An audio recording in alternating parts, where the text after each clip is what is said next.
Here we go, folks. Another one on the horizon. We're going to start off with a while back. I must say I got a Amazon indigestion. So yesterday I went shopping. A place we have here in Canada. It's called called Canadian Tire. I don't know comparable to that in the States. It's I guess they used to sell tires when they started off, but now they sell everything but, well, they still sell tires, but sports, the mechanical products of all kinds, and they sell kitchenware, and they even sell bread and eggs and things like that. So they're about on everything, But anyways, I decided since I got taken by Amazon, well, another outfit that they support. I don't know if they promote them, but they support them. This outfit cost me over $60 for. I thought I was getting 12 cans of my brake clean, but I ends up one can. But anyways, yesterday I went shopping, and Canadian Tire. I got some starting fluid. This here is what I'll be putting. It's synthetic oil, full synthetic, because if it doesn't say full synthetic, that's for the generator, next oil change. And this here, this is, well, it's not for the cottage, it's for here, as a matter of fact. That's for oil changes in my truck. This here is for the fuel in the tractor. And this here is to clean the eaves on the house. They're white, but they're not as white as they used to be. Hang on, we'll go to the back here. And these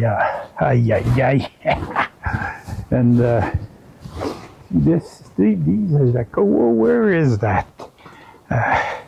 This is what I got, brake clean that they sell.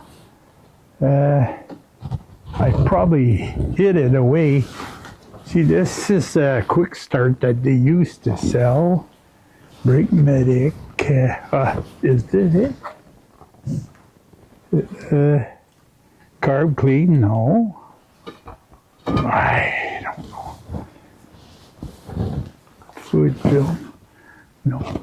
What? Oh, I had some here.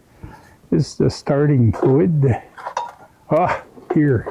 Here's the culprit, I think. Right here. The $60. Yeah, Locust. Last time they get me. Anyways, $60. Okay. My fault, because I didn't check the reviews. $10. Are they? There's probably more in this than there is in that. I can't read, but anyways. And this is starter fluid, which I see that I have here, but I guess you can never have too much.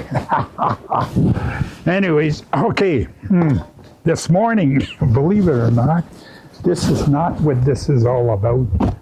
We're coming back to the generator here. So this baby has a battery in it, and there's a guy on the interweb. He's crying. Supposedly the battery goes dead. And I read up and I looked up into this, and I think I know why that battery eventually goes dead. But okay, yeah, I'm gonna shut you off. Then I'm gonna set up, because well, I'll bring you back when I'm ready. I gotta get the hose mounted on the propane, and then we're going to hook that up here. We're going to select the propane on this side, and then we'll see from there. But there's I want to talk about something as I'm doing it. So I'll shut you off and I'll bring you back in a few seconds. Okay, we're back now, folks. I got I left it loose, okay? Now we're gonna crack the, I don't know if you can see it, the propane tank. We're just gonna crack it open a little bit. And I'm gonna smell here until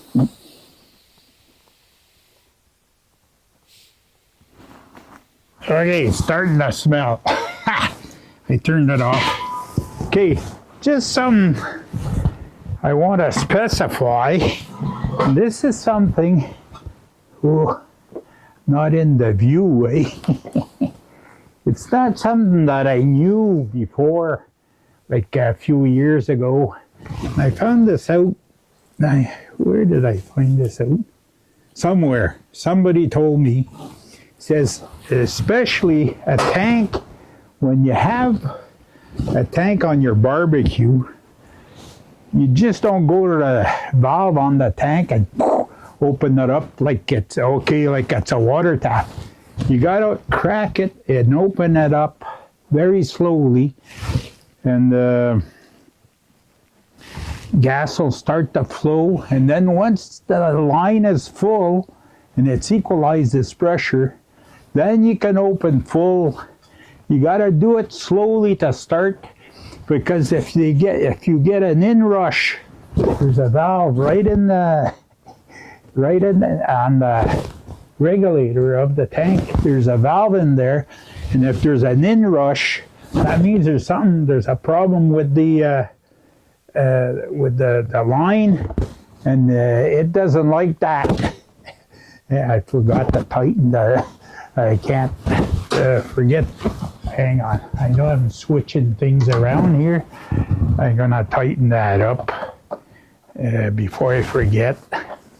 Not overly tight, just snug. And because we're gonna be trying this. This the grand the grand opening, eh? Anyways, yeah. So you gotta go at it slowly. This is the parallel lines. I doubt if you get another one of these and you hook them up in parallel and you increase your capacity, but I don't think I'll get to that. There's something else on here. See the main switch off and on. I don't know that switch can be operated on your telephone. We're not into the Bluetooth stuff yet. That's gonna be my son, because I'm not up on this too much. But there's a guy on the web, and he's crying about this.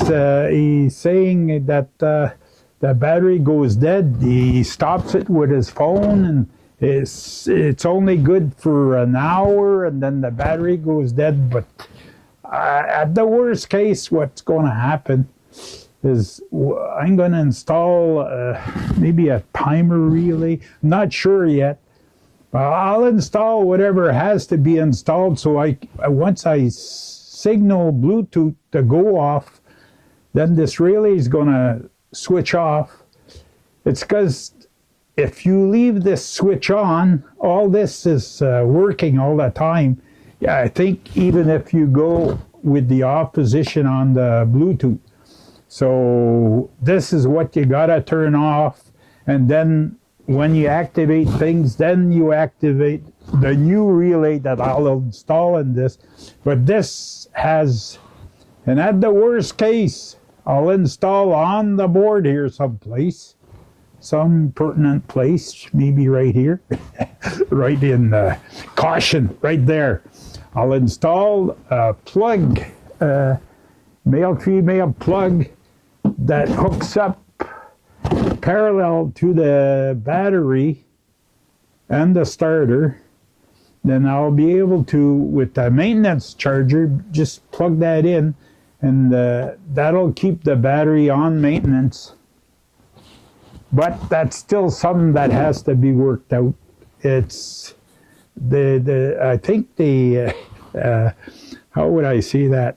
I think it's not all as perfected as it could be, maybe. Well, we'll see. Anyways, right now, we got propane. Okay, the propane thing's off. I'm going to turn that on. What's this? Gas. And okay, now it's on propane. Okay. I think. Yeah. Fuel source, propane. Okay. This switch. You guys are with me? Yes. So we'll turn the propane on slowly. Okay. At the first, you smell. Really, you should put a leak testing liquid, but even smell is pretty good. I'm not going to run this too long. This is going to be we're going to try it out, see if I can start it, period. And then once I can start it, we'll see how loud it is. This is more or less the initial, and I didn't do no dry tests on this, so I don't know how it's going to start. We have propane, okay, and we have propane right to the whatever is inside here. I don't know. So, okay, we're going to put that. See, that's a good sign.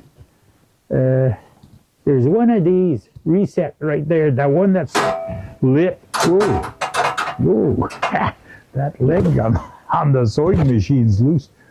So this is saying something, but I don't know what it's saying. Okay, here we go. The drum roll.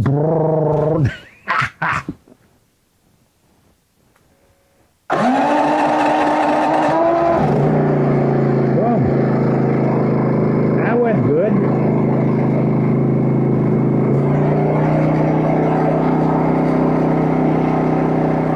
124 volts, 60 cycles, 0 amps. If I got something that I could hook up on here, I don't want to, here.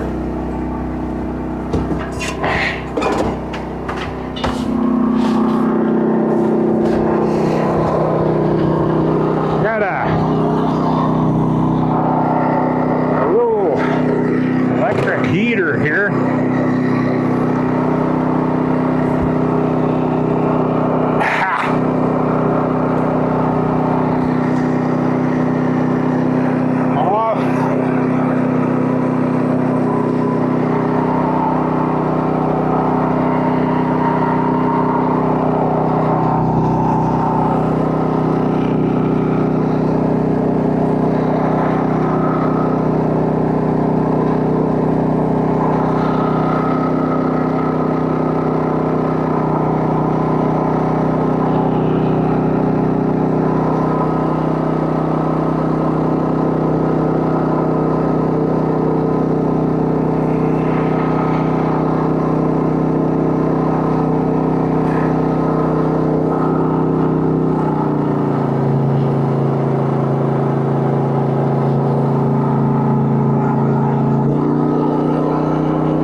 About 60%, that's what it tells me.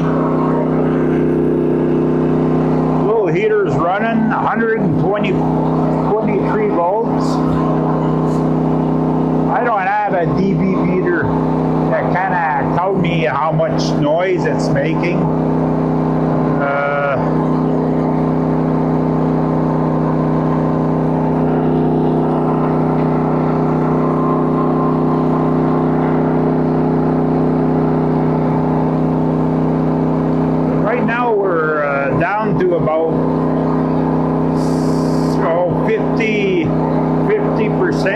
less, 40%. 123 volt output.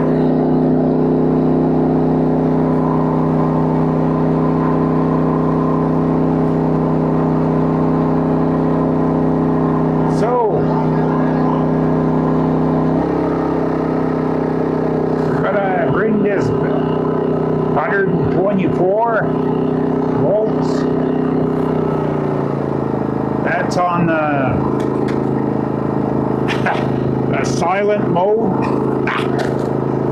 So I guess we could say it can run with some kind of a load. That's what we are established. Yeah, temperature, I think the temperature is probably on the phone, eh? So, okay, so that's it for this, long enough. We'll turn this off, this switch.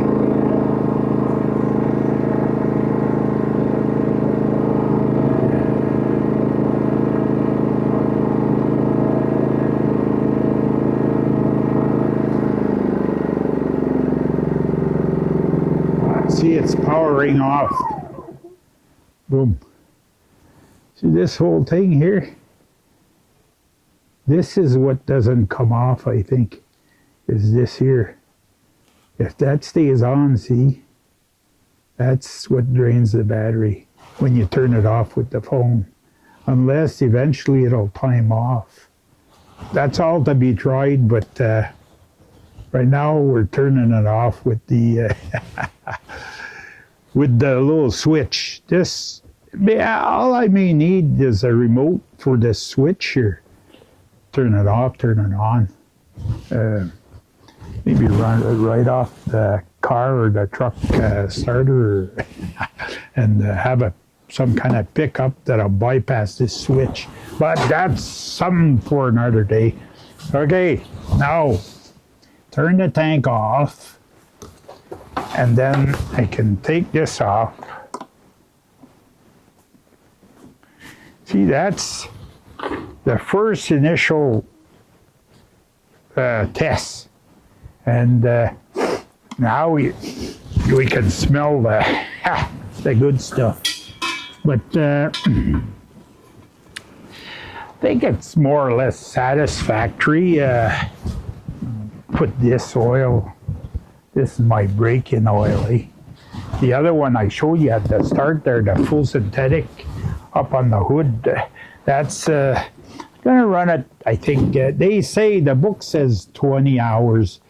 Maybe I'll run at 18, and then I'll do a oil change. Get that oil out.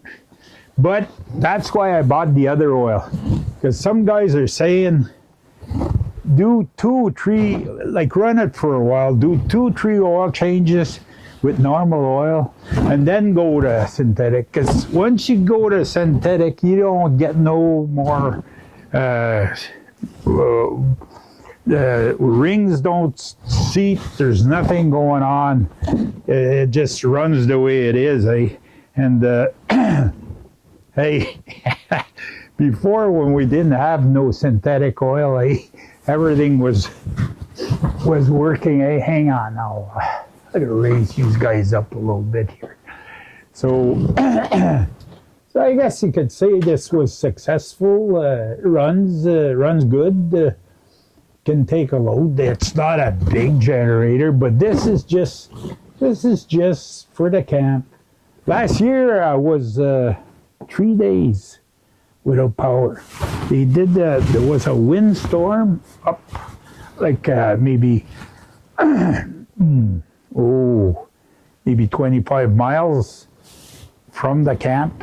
There was a big windstorm and it took down a bunch of posts and a few transformers and step-up transformers, and it took them 3 days before they got power back to us. Before they'll bring it up they just don't turn things on and hope for the best. They did it by sector, and I'm high enough at the camp that it took 3 days before we got power. So I was up there and I got some water at the lake, so I was able to flush the toilet. The worst thing, I didn't have a generator. I have a lot of them here, but I didn't have none down there. Eh? I used to have one, tractor driven, and finally I brought it back to my daughter's place there. They needed more at the farm. They have a few big generators, but they never have enough when the power goes out. And the power used to go out quite often there. But anyways, I never figured if power goes out at the camp, well, I could come back to the big city, eh? But it was, I had just got there, as a matter of fact, and poof, power went out. So that's why I was thinking when I seen this remote start and everything, I said, looks like a nice little machine. It's not too big. And then I seen a guy on the net, and what happened to this baby here? Well, you don't see it, but the one I worked in earlier, I said, I'm not going to run it on gas. I'm just going, but I read that there's a specific screw that you open up and it drains the carburetor bowl and everything. Eh? So you shut off the gas, but I gonna run it with propane, and that'll be the end of that. Well, sort of, eh? So that's it. That's the initial start there. It's been done. Happy for the noise too. Not too noisy generator. It's small. It's around 50 pounds. They say it's under, yeah, by a few fractions of a pound maybe. But it's under 50 pounds, around 50. And it's not too loud. So if you got to run it for a while, it should prove to be a decent generator. And hopefully, this guy on the net there, I listened to him. Needless to say, he's not a happy camper with the service. Well, even he tried to reach the whoever this Max Peding rod there people to see about his Bluetooth and why he's maybe just one guy told him he got a unit that was made on a Friday afternoon, eh? When everybody wants to go home, eh? So they just stick it together. But maybe just bad luck, or maybe he just didn't read the instructions. Like me, I'm waiting Bluetooth. That'll be my son, because he's the one that deals with that. And I could try it, but I'm gonna give him a chance anyways. If he doesn't show, well, we'll have to. I'll give it a try. But I read up a little bit on it, but not perfect yet there. Okay, folks, that's it for this one. I say it's a satisfactory run. And as usual, we'll see you in the next one.